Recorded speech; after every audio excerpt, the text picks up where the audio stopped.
parler de l'implication de la brigade anticriminelle. La brigade anticriminelle, nous courons derrière des informations. Donc nous ne pouvons pas le dire. Nous avons appris également qu'il y avait comme des snipers qui tiraient. Alors si des snipers tiraient, alors sachons que dans le dispositif de la Forsat, il est prévu des snipers. Alors donc, de l'autre côté, des gens nous ont fait comprendre qu'il y avait des étrangers, parce que ces forces qui étaient là parlaient anglais, parlaient d'autres langues, parlaient moussi, parce que quand on dit waka, waka, tout le monde sait à moussi, ça veut dire viens. Bon, il y a des moussi en République du Mali, mais quand on dit waka et que les gens voient ce que c'est, on peut comprendre d'où ça vient, en tout cas dans tous les cas de figure. Comme nous avons droit sur les réseaux sociaux à des informations qui font état de Ahmed Bagayogo, parce qu'il faut qu'on le dise clairement, de Ahmed Bagayogo, c'est des informations que nous n'avons pas vérifiées, de Ahmed Bagayogo qui aurait négocié l'arrivée en République du Mali d'armes et de munitions. Nous ne pouvons pas l'affirmer. Comme nous avons appris également des gens qui disent que le président Alpha Condé a envoyé des mercenaires en République du Mali. Là, nous avons cherché à comprendre. Et là, le président Alpha Condé l'a nié en bloc.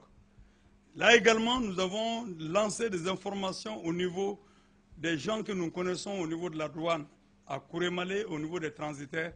Là également, l'information n'a pas été du tout confirmée. Nous avons également approché l'ambassade de Guinée. Là également, l'information n'a pas été confirmée. Nous sommes prudents. Nous ne voulons pas mettre des luttes dans des luttes pour amener la confusion, pour diluer la responsabilité de nos dirigeants au Mali. Que Ahmed Bagayogo envoie des gens, que Alpha envoie des gens, ils passeront toujours par le régime d'Ibrahim Boubacar Keïta. Ils ne le feront pas si le régime d'Ibrahim Boubacar Keïta ne donne pas mandat. Nous allons donc prendre acte de ce que nous avons appris, mais en même temps vérifions, mais nous pensons qu'il ne faut pas se diluer. Ibrahim Boubacar Keïta est responsable de cette situation-là.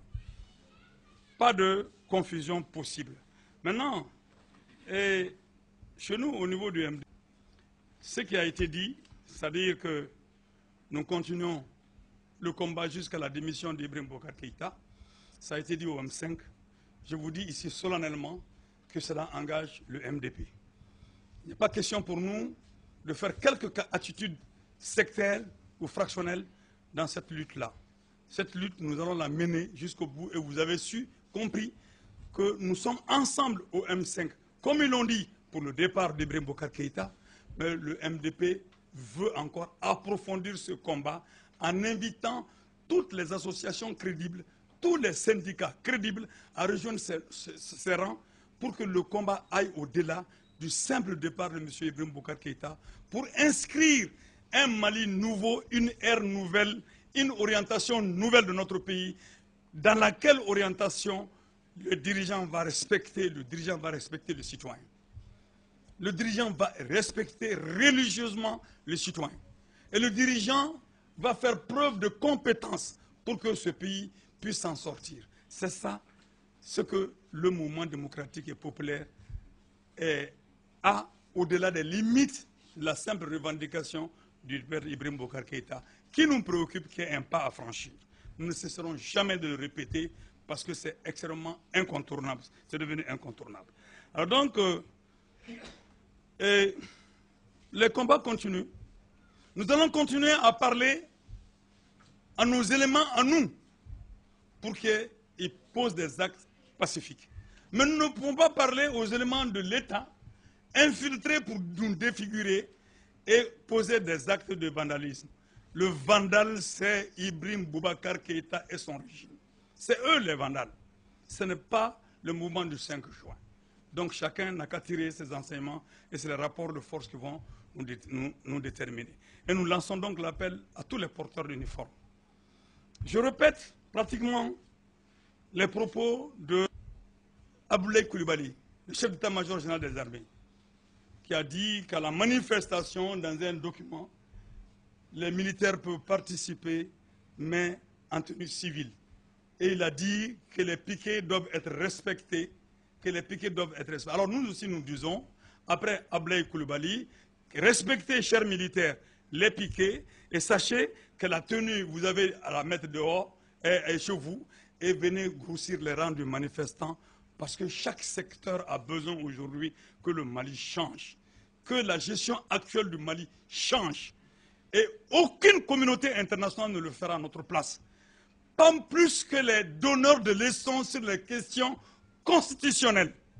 Pas la CEDEAO, pas l'Union européenne, encore moins un pseudo-ambassadeur qui a passé son temps ici à gérer le Mali au compte des intérêts français, un certain Normand, qui va nous dire que l'attitude que nous sommes en train d'adopter est une attitude antidémocratique, illégitime, pour faire partir un président de la République parce que cela est constitutionnel. Mais il vient d'où ce monsieur-là? Après avoir fait toutes ces déclarations, quelqu'un vient, il veut te tirer dessus, tu n'as pas à esquisser, tu dois attendre qu'il te tire dessus, après tu vas aller voir un avocat, tu vas aller voir un jour où tes enfants ou tes parents vont aller voir l'avocat, toi tu serais déjà mort. Le droit à la vie n'est pas une légitime défense, le peuple malien est en légitime défense aujourd'hui, et aucune constitution fictive ne va nous arrêter dans notre démarche. Parce qu'ils ont une démarche fictive de la Constitution. Alors, si vous dites que nous marchons contre la Constitution, et celui qui a violé la Constitution, et qui se trouve être l'élément indiqué à respecter et à faire respecter la Constitution, qu'est-ce que vous dites de ce dernier-là? Oui, il a mal fait, mais il doit rester à continuer à mal faire. Parce que nous allons être là, nous la France, nous la CEDEAO, nous allons être là. Et dès cet instant, la CEDEAO cesse d'être la CEDEAO des peuples pour être la CEDEAO des syndicats des chefs d'État, syndicats des chefs d'État eux-mêmes sous les ordres de leurs anciennes puissances colonisatrices. Au Mali, nous sommes des hommes dignes, nous sommes des femmes dignes. Nous avons un passé historique glorieux.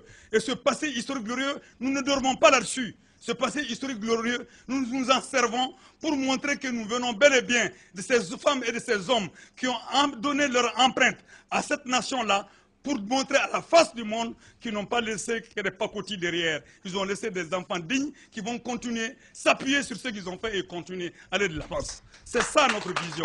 Je vous remercie.